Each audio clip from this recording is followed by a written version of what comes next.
never be more than friends. All the while inside, I knew it was real, the way you make me feel.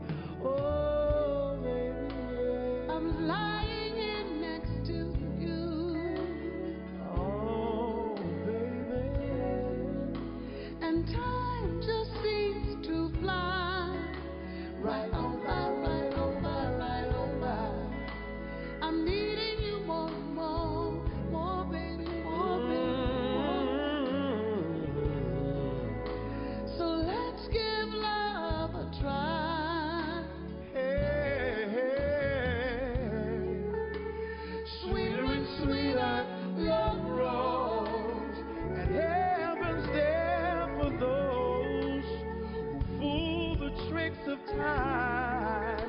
And in our hearts and love we find true love in a special way. Oh, baby, baby, baby, Closer I get to you, I wanna wrap it up and rub it out, baby. the more you make me see. I wanna make you see it.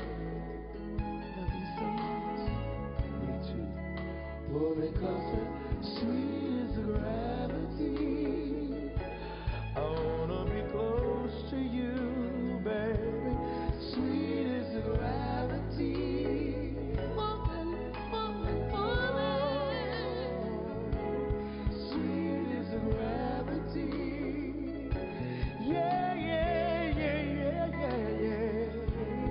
Sweet as gravity. I want to be close to you. Sweet is the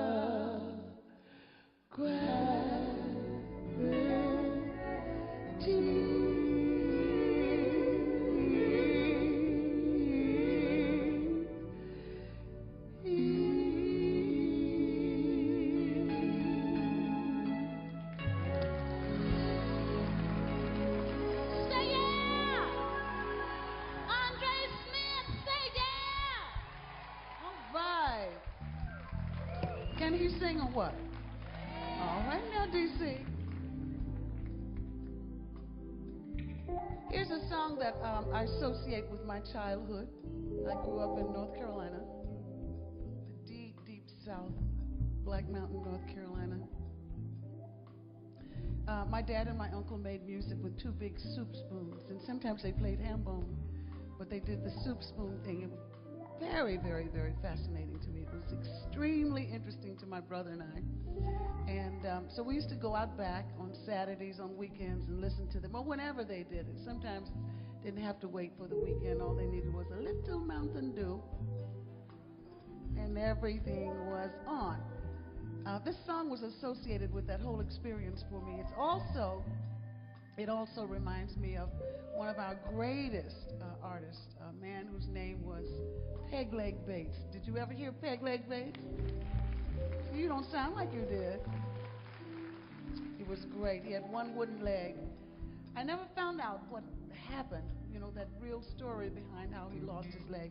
But he can make such magic with that wooden leg. He was a tap dancer and an excellent one. This song was associated with so much of his performance, at least in my child mind. That's what I remember. But when we got ready to include the song on our last album, we found that the original words of the song were such a put down for this lady. Obviously she was fine. Obviously she was chocolate. Obviously she was somewhere in the deep South. Obviously she was a hard-working person. And but they didn't mention any of that in good terms. They mentioned that she had big boobs, a big booty, and she wore 6-inch heels and had fishnet stockings on and something on her head that resembled hair but was always crooked and not well kept. So we thought, let us bring this song into the 21st century in the fashion of all of those risks that Ella Fitzgerald and Sarah Vaughan and Carmen McRae and Miles Davis, all those jazz musicians who've gone on before us, used to take. Let's just have some fun. So we dressed her up. We put her in Donna Karen. We tried a few others, but Donna won. And we put her in some very high-heeled shoes, but they were fine, you know. They were not inexpensive. They were really, really fine shoes tailored to her. And we put her in the finest red dress we could find. It was red, which is what it was supposed to be. And her fishnet stockings were not just fishnet. They were super, super fine. So you could hardly tell that they were fishnet until you got up real close. And we didn't accentuate the positive, you know. We didn't. We just let that speak for itself, and it spoke very well. So we changed all the words. The people who owned the publishing were not happy about it. They decided that it cost some money, so they sent a note to Atlantic Records and asked for $25,000, which was okay by me, until Atlantic sent me the bill. And then it became my responsibility, which I accepted gladly. I would not dream of doing it any other way.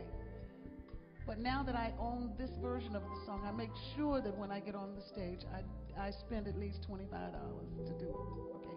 So here's our version of Sweet Georgia Brown. The emphasis is on sweet.